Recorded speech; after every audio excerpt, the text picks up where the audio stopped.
Hi, welcome to I Hired and Fired an MSP. Through some fun storytelling, this session will walk through the process with the customer of an MSP to better understand the selection process from the customer's perspective. You will find out what they really care about, thoughts on how to make yourself more sticky with your customers, and how to communicate your value to all the key decision makers. Who am I? I'm Heather Johnson. I'm the Chief Operating Officer at Gozynta and the Vice President of the National Society of IT Service Providers. This session is a special case study taken from my own life, kind of a before understanding the MSP world and then after. I lived the process of firing our MSP we had for years. I talked with other MSPs and then I chose one with my limited knowledge of the field. Since then, I got my MBA. I started my own business where we are a vendor for MSPs. In fact, Gozynta was born out of an MSP. In my role, I talk to thousands of MSPs and discuss their challenges, how they set up businesses, how they advertise, and how they put their product offerings together. Now, with all the knowledge I've gathered, I can share some tips that can help you. We will look at what this MSP could have done differently to not get fired, can look at the time during interviewing new MSPs, how the other MSPs approached us, and how one stood out over all the others, and how this MSP did things right going forward that made us feel confident with our decision. So you will learn today how not to get fired, how to set yourself apart from the competition, and how to become an invaluable part of your company's team. First, I want to share a tool I use a lot in my life, the field of vision. Let's say we're at a lake, this beautiful one right here. It's gorgeous and still, and there isn't even a ripple.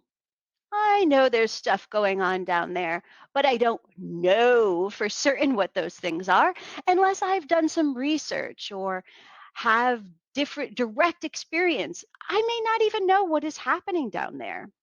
Maybe a ripple dances up across the surface every once in a while. Is that a turtle? An alligator? Oh, it's a fish. It looks so nice from far away, but when we stand on the bank, there's a swarm of mosquitoes over by the tree. There are some rocks next to us. Did you know if you flip them over, you can find salamanders and snakes? Ooh, sometimes we assume people know things that they don't. Let's take this field of vision exercise and use it for me looking at the organization I was in and the role our MSP played. Looking at our field of vision, we can contrast the calm lake view to the ways we make assumptions and miss the boat on opportunities as MSPs. So now let's look at the view from the MSP. Hartford MSP, not their real name. We've been working with this customer for a good number of years. That's what Hartford MSP says. Our customer, Peace University, they want really prompt attention when things don't work. So we schedule our guy Ron there 3 days a week.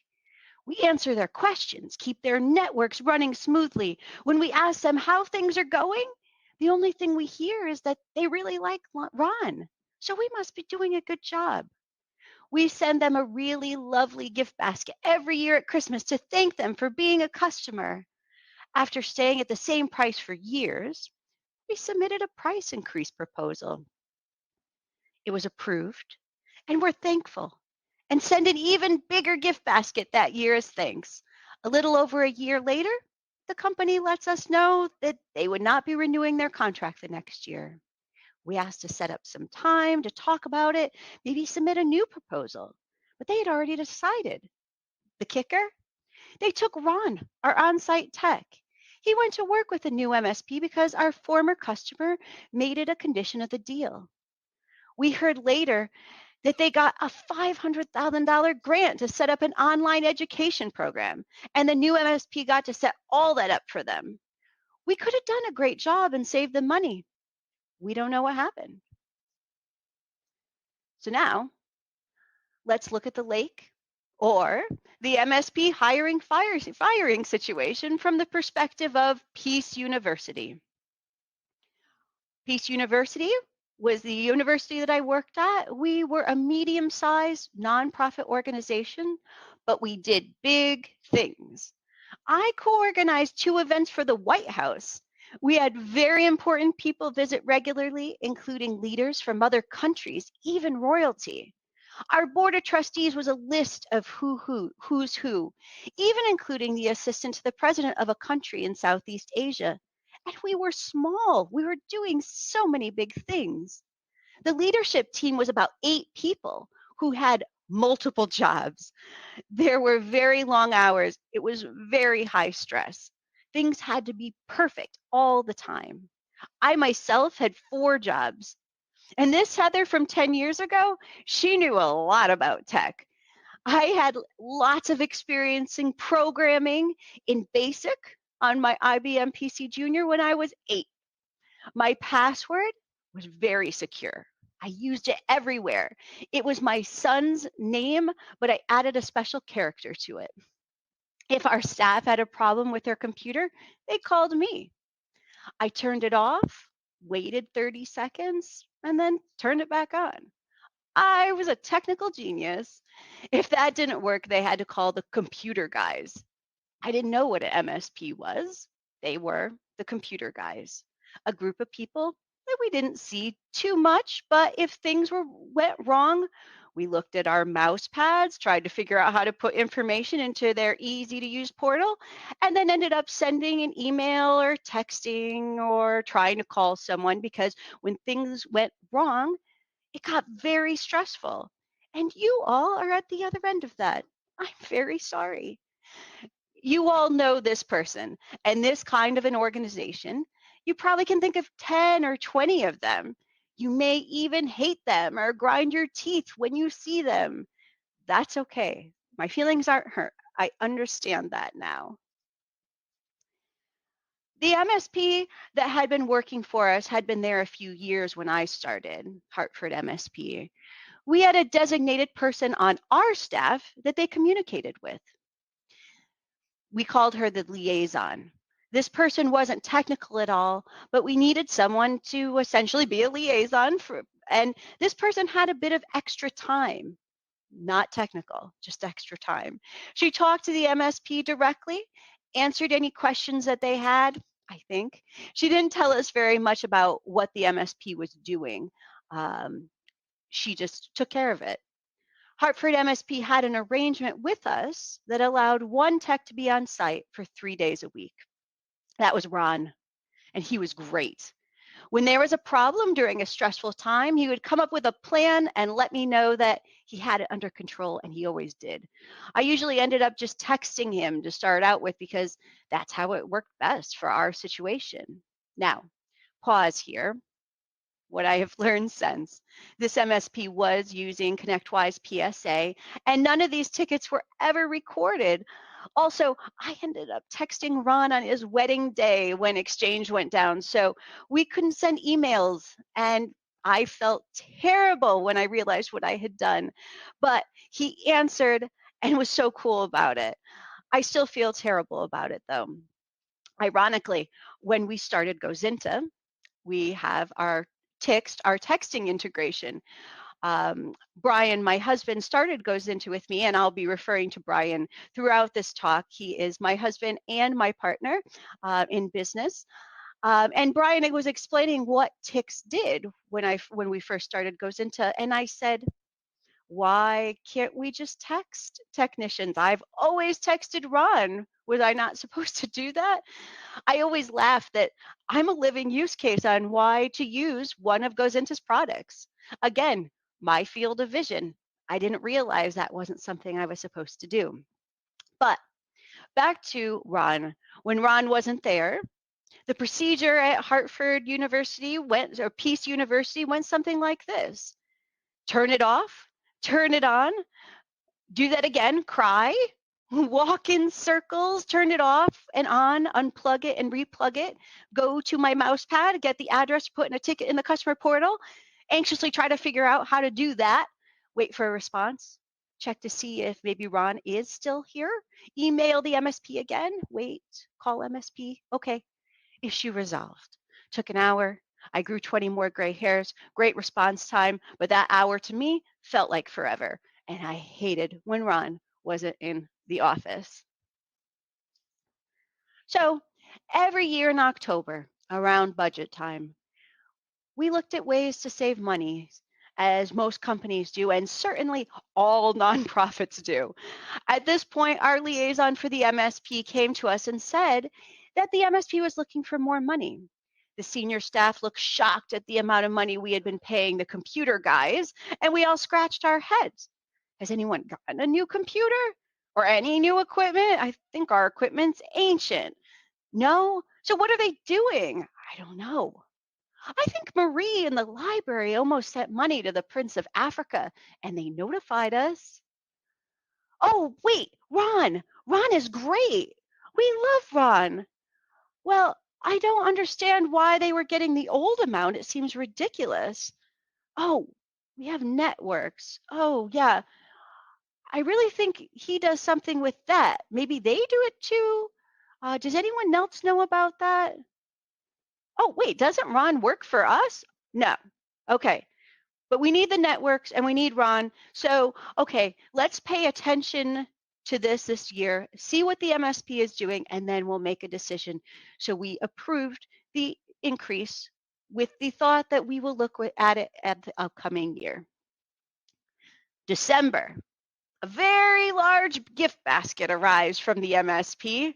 It's done every year. And every year it's very much enjoyed. Who doesn't enjoy some cheese and sausage? But this year, all of the senior staff just stood there looking at it, their eyes growing wide. Finally, the president said, "That's where our money is going." Over the next year, things didn't really change. But we had other things that came up, and finding an MSP wasn't anything anyone was going to bring up because you know how it goes. You mention it, and then it's your project. We had a young professor who came on all starry eyed and was an online education specialist. He wanted to introduce Zoom rooms and was going to need more resources. We got a grant for $500,000 for equipment and resources to get the organization fully online, to have online education. That's where the future is. This was going to be huge. The board mentioned we should really rely heavily on our computer guys for these decisions, but the senior leadership was not feeling very confident about them. So when the gift basket came in December, we had someone to take action. We charged the new professor to start talking to new MSPs. But the one thing, we really wanted to find a way to keep Ron. So the journey began to find a new MSP. And so our original MSP was fired. No discussions to be had, no chance for another proposal. As you can see, our field division was only the occasional technician that we thought worked directly for us, a large recurring invoice, and that gift basket. So, what did Hartford MSP do wrong? Remember, field of vision is what one is able to see from their vantage point. We looked at two fields of vision here, one from Hartford MSP, where they felt like they were doing the right things, and one from the employees trying to get all of the things done perfectly at Peace University. Hartford MSP got fired because they did not consider the customer's field of vision. So, how do you not get fired? Stay in your customer's field of vision. We'll come back and talk about ways to do this later in my talk. But I want to move now into the customer's field of vision when considering a choice between three different MSPs. Nobody on the team was that excited about choosing an MSP. Frankly, we didn't really know how to choose an MSP. What criteria would we use? Not knowing what our last MSP did, how would we know what they were supposed to be doing? The professor that was brought in for online education took the lead on this, did a great job, and narrowed it down to three. And then he told us they were coming in to meet with us. This was a great move because although none of us wanted to meet with any of them, it did allow us to hear directly what they were going to do for us. But this goes back to bringing value to your customers or potential customers. Using your field of vision here, you assume when you go to meet potential clients, they know what they are looking for, or you assume that they even want to be there or are interested in talking to you. They may not be. They may be tapping their foot before you enter the room. The first MSP that came in spoke in acronyms. I knew none of them. I now know all of them. 5 minutes in, I was counting the red books on the bookshelf that was behind his head. I don't think we have that now. Maybe we do. RMM. Do we need that? Why do we need that? Looking back, your customer is not excited about what tools you have chosen and why they are better than the ones you used to use. They want to know what it will do for them.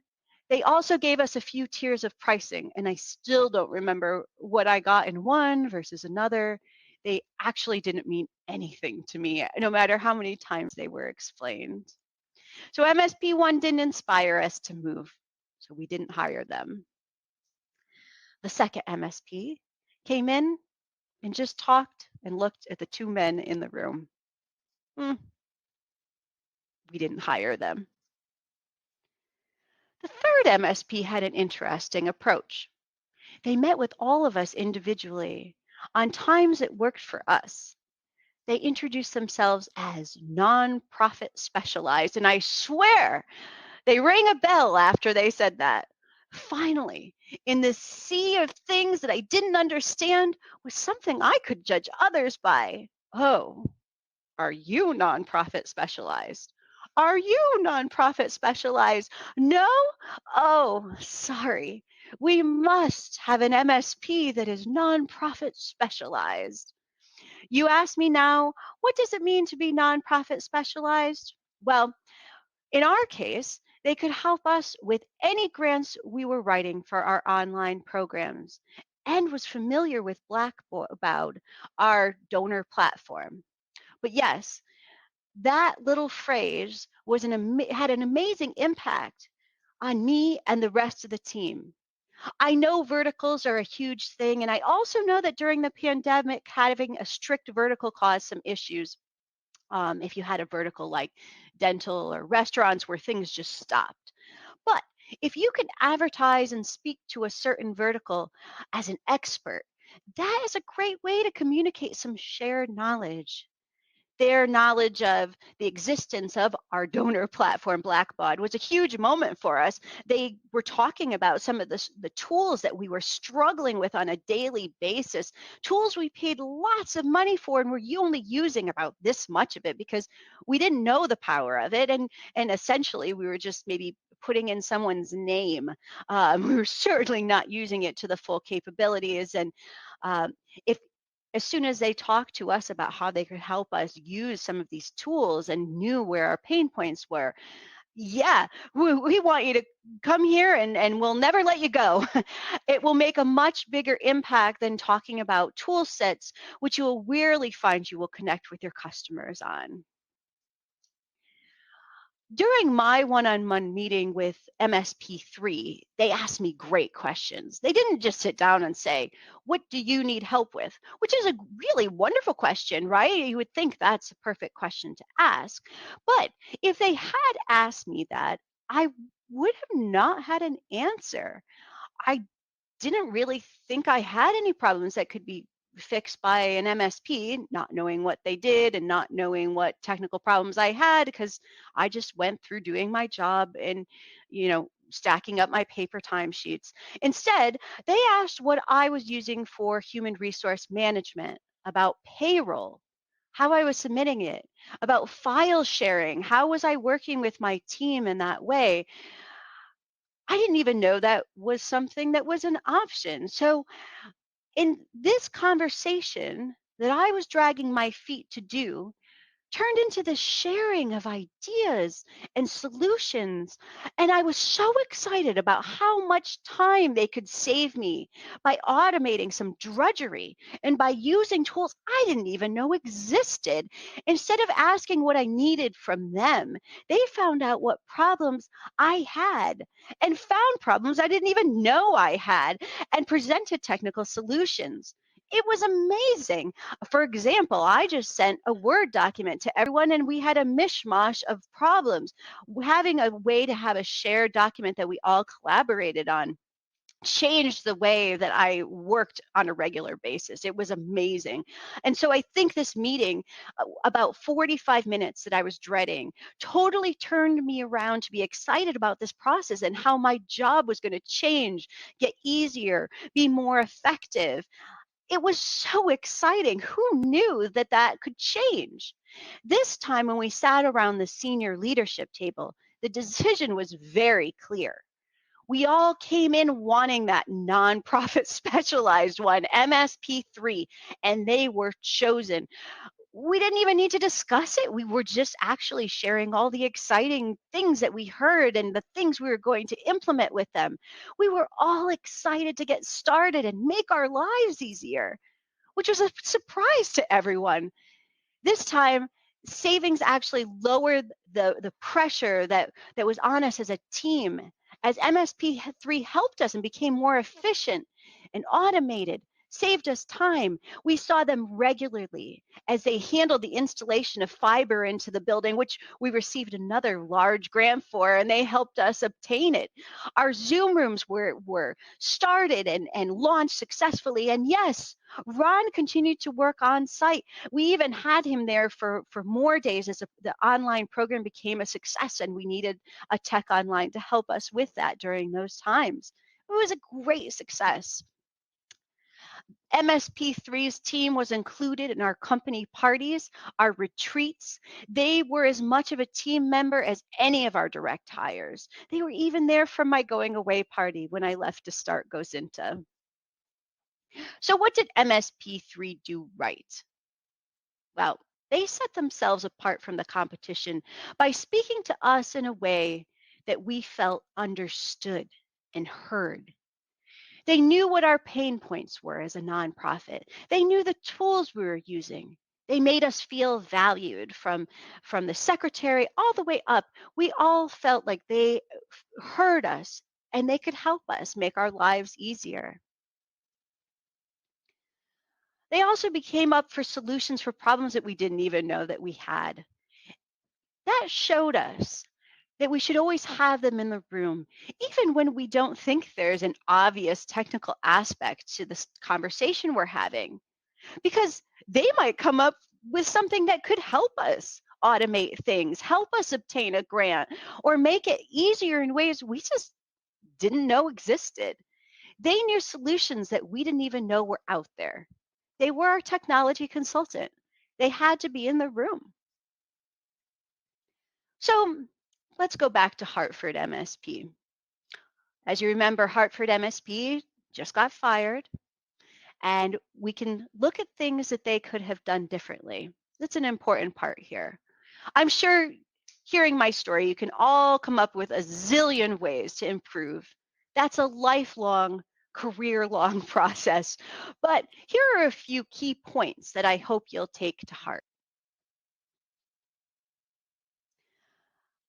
Important things to do are establish a shared field of vision, insert yourself in the customer's field of vision, and remove distractions and align both fields of vision. We're going to go into these in more detail so that you know just how to do this. Establish a shared field of vision. So, with the wholeness of that story, How did Hartford MSP get fired? And how did MSP3 get hired? They did so by either successfully or unsuccessfully controlling the field of vision by, first, controlling the narrative by not just being a computer guy, but a valuable technology consultant. Be a technology consultant. I keep stressing the importance of being a trusted part of your customer's team. Sure, you keep things safe, secure, running smoothly, but ensure everyone knows you are there as a resource to help pick tools to use. This was such an interesting one for me. I was talking to Brian, who was at the time the CEO of an MSP, about the trouble I had choosing and installing a tool at Peace University to help our employees track their time easier and get rid of those paper timesheets I keep mentioning. Right away, he asked, "Did your MSP have any recommendations?" My response, "Why would I have asked them?" Brian let me know that I could have reached out to Hartford MSP for advice and guidance in picking a tool. No one at our company knew this at all. In fact, this was such a problem that we had multiple subscriptions to Adobe, Dropbox, Amazon.com. We spent so much money on duplicate subscription and tools that did the same thing, but were for different departments. If someone had helped us with these decisions, they would have been more coordinated and could have easily saved the organization money at a really low level. These are very low lying ways to become indispensable to prove your value to your customers and can be easily trained to others on your team to have these conversations. Having conversations, so important. Difficult to do sometimes. Sometimes it feels uncomfortable. I understand. But it is so necessary. Find out what projects are incoming. Reach out to your customers if they have projects, initiatives that are on the horizon. The large one in this story was the online education program. If Hartford MSP had asked this question, "What do you have upcoming?" they would have had a chance to be in the room for those early discussions and be integral with things moving forward. Instead, they only found out after the fact that the project was happening. It had been on the table for a year. Know what questions to ask to find out how you can get more involved. Educate customers on their own responsibilities. Educating about customers' responsibilities, one thing that our team had assumed was that an MSP would remove all threats automatically, like magic. We didn't need to play a role in this. We could happily click random links and suspicious emails because if they got through to our email box, they must be okay. I'm not saying we did that. I certainly never did it. But that was the assumption. So when emails from one staff asking another staff member to send money to an account in Iran came through, leadership was upset with the MSP that the email had even made it through. Regular education of what the customer's responsibilities are must be widespread and repeated regularly. If there's a new scam out there, some new phishing scam, use that opportunity to educate all of the staff. If you have just one contact there, insist that this information is passed on, or you're allowed to do a quick webinar directly on threats, or at least at the minimum, just an email.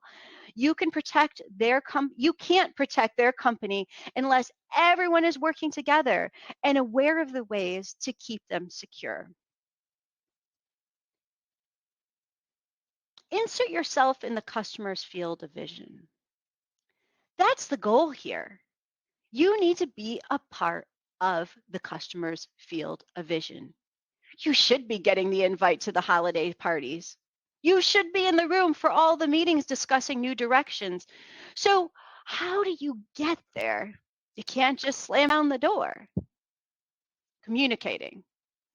Communicating in the way your customer wants. Let's look at a sticky, sensitive topic, the customer portal. I know there's a big push in the MSP space to have this, and the most MSPs I talk to think this is wonderful, an amazing thing, and looking at it now, I really appreciate it. But I'll be honest, I really hate submitting tickets in the portal, and everyone at the organization at Peace University did as well. When a customer needs to put in a ticket, where are they? They're usually frazzled and frustrated. They, that brings their patience down to a really low level because they're not putting a ticket in when they're feeling great about the situation. They have a deadline, things aren't working. Now they have to try to, under their stress and anxiety, try to figure out the process to get help. They have to find the portal. They have to get into the portal. If their computer is working well for any of that, remember how to fill out the form, give the information that they think is relevant, and then click submit. Oh, goodness. And then if there's CAPTCHA, frustration. And then at the end of that, I wonder if I missed something, if I did it right. Did I submit it right? Did anyone get it? Should I add more info? Did I stress the urgency? It feels kind of like writing a letter and dropping it into the recycling. I feel like I'm more in my comfort zone as a customer when I was at Hartford University with email and texting. Even now, they feel familiar to me. I can check my sent emails to be sure I actually sent it. I can look at my text chain to see what is being said. If there's a response in the communication platforms, I'm already in. Texting worked best for me because Ron and I could text while I was at a meeting, at lunch, at his wedding, even if I was homesick. That way I could get things up and running from anywhere. There are tools to help integrate this into manage, of course. I'm partial to ticks, but allow the customers to communicate in the way that works for them. And then figure out how to make it work right for you with your systems so you have accountability and visibility on everything that's happening. Treat the lowest people as good as the best people. Don't treat the higher up people as more valuable as a secretary or social media coordinator. Take care with every person in the organization. They could end up being your biggest advocates someday. See what issues they are having. See how you can make their life easier. They really matter. They could sometimes own a company. You don't know what their history is going to be, and it's really important to make sure that everybody is knows who you are so that they can spread the good news that you're doing great things for the company. Do not have one liaison. Having one liaison with the company is ah maybe the easiest way. Okay, I'll give you that. You want to have a regular contact? Sure. But if you just talk to one person, there is no guarantee that they are communicating your value to anyone else. They already have a job and it's not communicating your value. They may not even understand what you're saying enough to project your value to the others. It's important when you are talking to your customer to meet everyone you can. If not everyone, at least heads of departments. You want to be part of their team, not just a computer guy we call when things go wrong. Even if you sound repetitive and braggy, you want to communicate your value to everyone you can repeatedly. If Hartford MSP had taken that approach, then when the senior leadership was in the room with the budget proposal, they would have all been able to say what value Hartford MSP brings. Of course, you can't be everywhere at once. I understand that. So get key phrases that are easily repeatable of what you do, of the value you bring. For example, when things are running smoothly, that means all our work under the surface has paid off. That's a great one.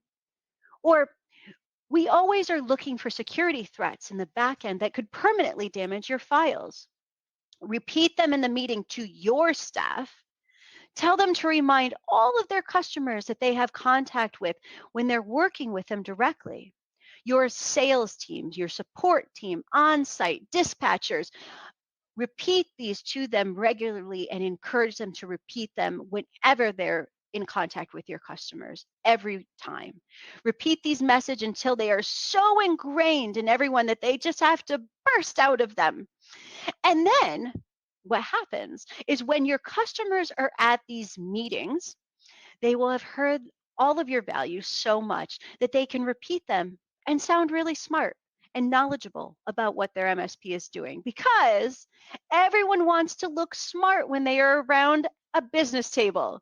So, talk to as many people at the company about what your value is, get your staff doing it, and let me know, let me reinforce again, that's not what tech stack you are using. That means nothing to them, and they are not going to repeat that at a meeting, and it makes them stop listening. This is your value to the business. Allow, give them the tools they need to announce what great things they're doing, so they can look at like the hero at their next board meeting.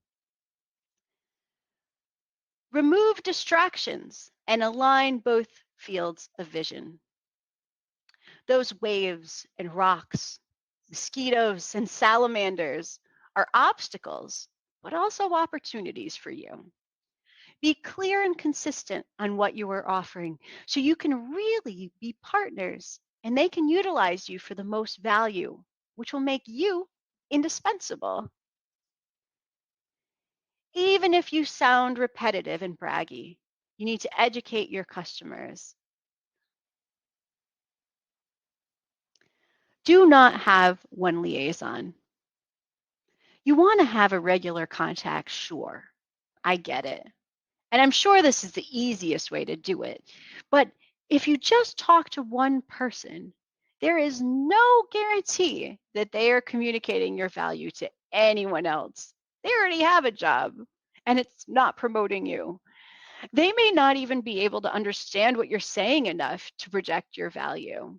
It is important when you are talking to your customers to meet everyone you can, if not everyone, at least head of departments. You want to be part of their team, not just a computer guy we call when things go wrong. Remove distractions and align both fields of vision. Those waves and rocks, mosquitoes and salamanders are obstacles, but also opportunities for you. Be clear and consistent on what you are offering so you can really be partners and they can utilize you for the most value, which will make you indispensable. Educate your customers. Even if you sound repetitive and braggy, you want to communicate your value to everyone you can repeatedly. If Hartford MSP had taken that approach, when the senior leadership was in the room with a budget proposal, they would have all been able to say what value Hartford MSP brings. Of course, you can't be everywhere at once. So get key phrases that are easily repeatable of what you do. For example, when things are running smoothly, that means all of our work under the surface has paid off. That's a good one. Or we always are looking for security threats in the back end that could permanently damage your files. Repeat those phrases in meetings to your own staff. Tell your staff to remind customers of that whenever they are working with them directly. Your sales team, your support team, on site dispatchers, repeat these messages to them until they are so ingrained they have to burst out when they're talking to customers. And then when your customers are in those meetings, they will have heard them so much that they can repeat them and sound really smart and knowledgeable about what their MSP is doing. Because everyone wants to look smart when they're around a business table. So talk to many people at your company about what your value is, get your staff doing it, and not what tech staff use, tech you're looking at. That means nothing to them and it makes them stop listening. So this is always about the value to your business. And let me point another thing out. Always, always respect your customers' time. If you send educational emails, really give valuable information that they need to know, or they will stop reading them. If you're having meetings with them, realize that the cost per hour for the people in the room is high, and that is a big investment from the company. So don't waste their time. Do it, just make it valuable. Be of value to them, not an annoyance. Don't just get in front of them to be seen. Get in front of them to give value. Itemizing what services were included in all invoices is so important.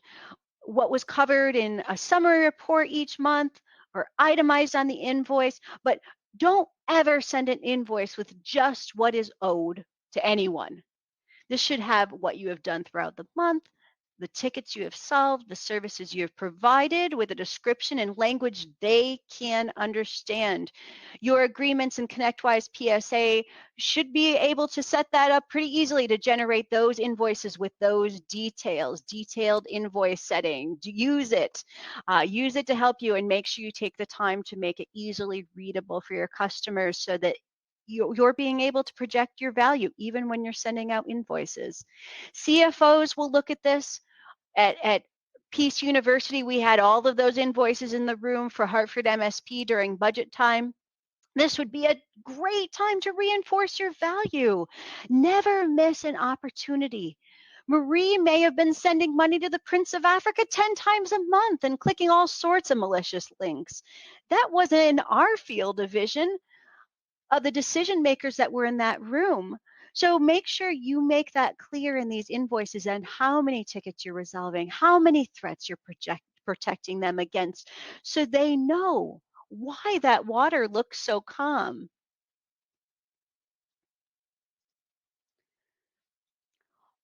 Offer one gold tier with your best service.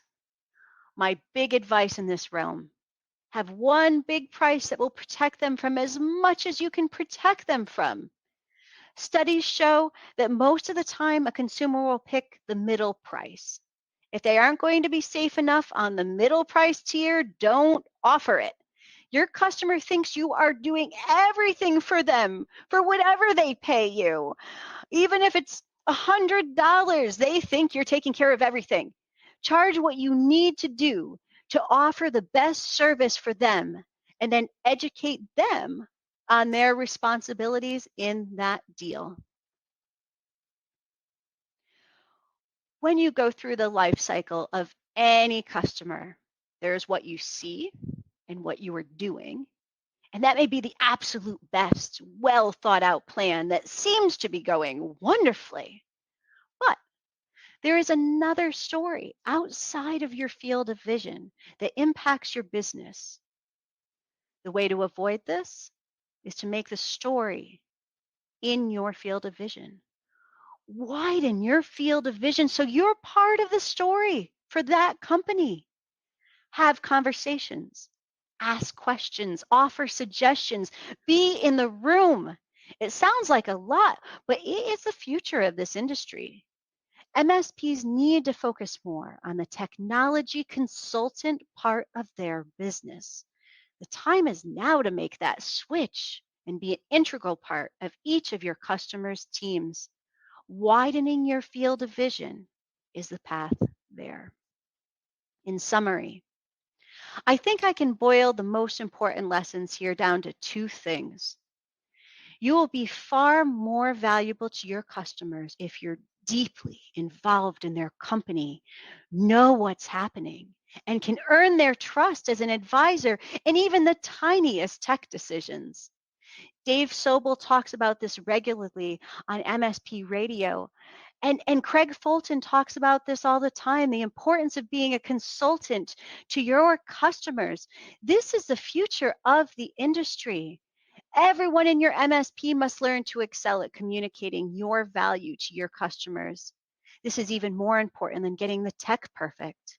If you fail at this, then you won't be managing the tech long anyway, and it won't be perfect once it's no longer in your control.